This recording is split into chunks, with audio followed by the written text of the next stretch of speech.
les décisions que tu prends dans la vingtaine peuvent soit construire ta vie, soit la détruire. Beaucoup de jeunes aujourd'hui détruisent leur futur, même sans s'en rendre compte. Si tu es dans la vingtaine et si tu veux être brutalement en avance sur les autres, cette vidéo est pour toi. Parce que dans cette vidéo, je vais te partager les pires erreurs financières que font beaucoup de jeunes à la vingtaine et que tu dois absolument éviter si tu veux avancer. La première chose, c'est dépenser son argent sur sa meuf.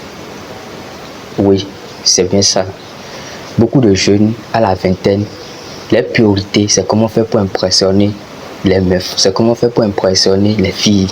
Alors que normalement, leur priorité devrait être comment faire pour construire un avenir meilleur, comment faire pour bâtir un avenir solide et comment faire pour changer le statut de leur famille.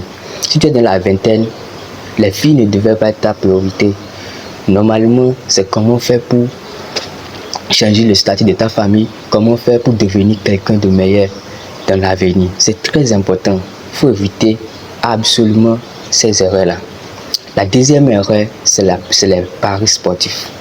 Si tu es dans la vingtaine et tu es accro au pari, faut oublier que tu vas construire quelque chose de grand dans ta vie si tu ne laisses pas. Moi aussi, j'étais victime de ça. Ça, je peux le dire avec toute ma bouche.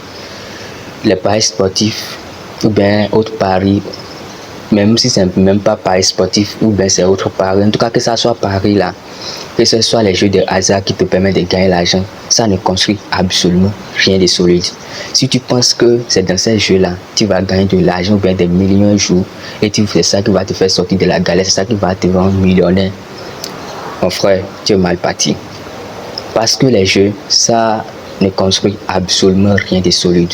Les jeux là, c'est construit de telle sorte que ça te fait croire qu'un jour tu vas gagner. Alors que c'est faux. Ça te maintient toujours là et ça t'appauvrit de plus en plus. Donc il faut absolument éviter ça si tu es dans la vingtaine. La troisième chose, c'est investir dans le trading sans compétence. Beaucoup de nous les jeunes, on entend que cette personne-là a gagné de l'argent ou bien est devenue millionnaire grâce à trading. Et on prend nos miettes là et on investit ça dans le trading parce que nous aussi on veut devenir millionnaire comme lui. Alors que derrière le trading là, il se trouve des formations adéquates que les gens ont fait avant d'y arriver. Nous, on ne prend pas notre temps pour pouvoir se faire former et on se lance comme ça et on jette nos argent par la fenêtre. Donc nous devons éviter tout ça. Si tu veux investir dans le trading, je n'ai rien contre le trading, hein, mais si tu sais que tu veux investir dans le trading et tu es dans la vingtaine, il faut chercher l'argent à te faire former d'abord. Parce que si tu sais les astuces qu'il faut, bon, je pense que tu peux y arriver. Mais si tu ne te formes pas, tu vas continuer à jeter ton argent par la fenêtre. C'est très important. La quatrième chose est de ne pas savoir que la meilleure manière d'investir, c'est d'investir en soi. Tu sais, même Warren Buffett, l'un des hommes les plus riches de ce monde, dit que le meilleur investissement qu'il a fait, c'est l'investissement sur lui-même.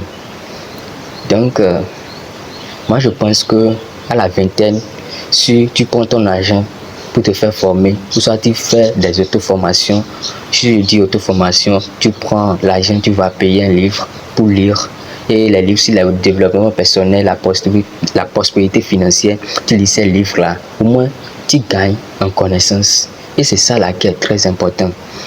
Ou soit tu regardes des vidéos sur YouTube ou bien sur une autre plateforme sur le développement personnel. En tout cas, que ça soit une formation, parce que tout commence dans la tête. J'ai toujours dit ça dans mes vidéos et Karamo le dit souvent. Plus tu sais, plus tu es et plus tu pourras accumuler l'argent derrière. Donc, l'investissement sur soi, c'est le meilleur investissement. C'est très important. La cinquième chose, c'est de prioriser les fêtes ou les concerts de musique ou bien de théâtre et autres, plus que les concerts éducatifs. Par exemple, toi, tu es à la vingtaine, tu prends ton argent pour aller payer des tickets pour des fêtes. Tu prends ton argent pour aller payer des tickets parce que tu veux aller voir l'artiste qui veut venir chanter. Bon, je n'ai rien contre les fêtes, hein, mais je pense qu'à la vingtaine, ta priorité devrait être prendre ton argent pour aller payer des tickets, pour aller dans les concerts éducatifs, si tu as la possibilité de le faire.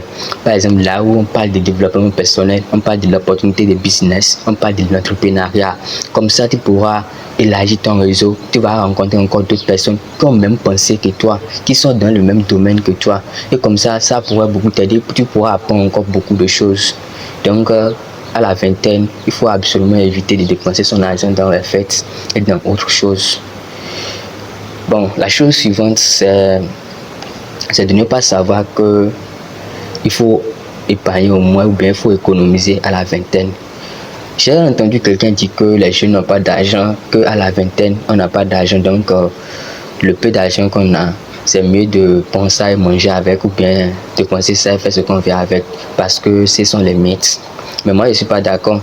Si on dit à nous les jeunes de prendre notre argent et de dépenser ça à la vingtaine parce que ce n'est pas beaucoup, moi je pense que ce n'est pas la meilleure façon de le faire. Parce que si on le fait comme ça, même lorsqu'on sera grand et on va commencer par accumuler beaucoup d'argent, on n'aura pas cette compétence qui va nous permettre de dire que je dois épargner telle somme, je dois mettre telle somme de côté pour pouvoir réaliser quelque chose ou même pour pouvoir investir.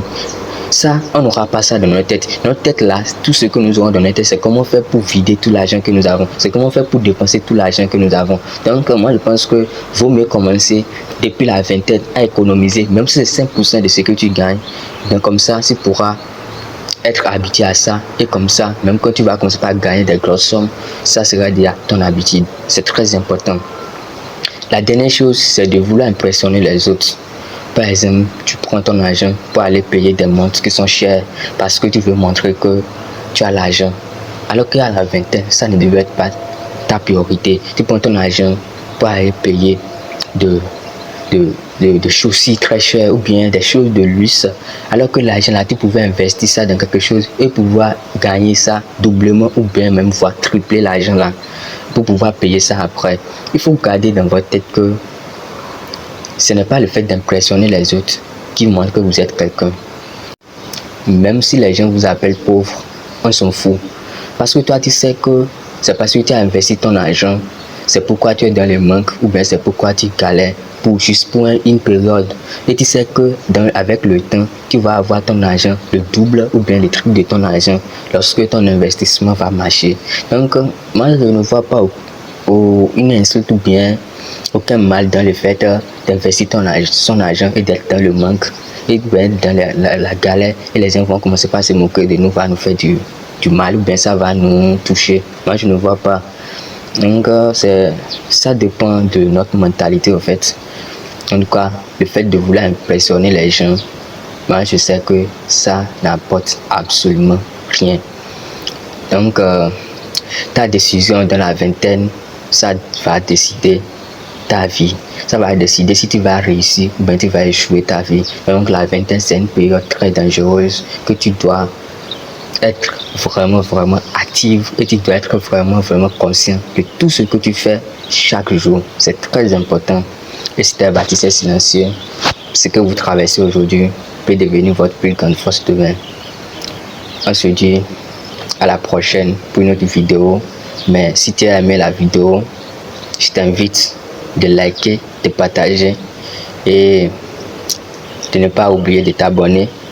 Et si tu ne l'as pas encore fait, parce que je ferai encore d'autres vidéos, on se tient à la prochaine pour une autre vidéo.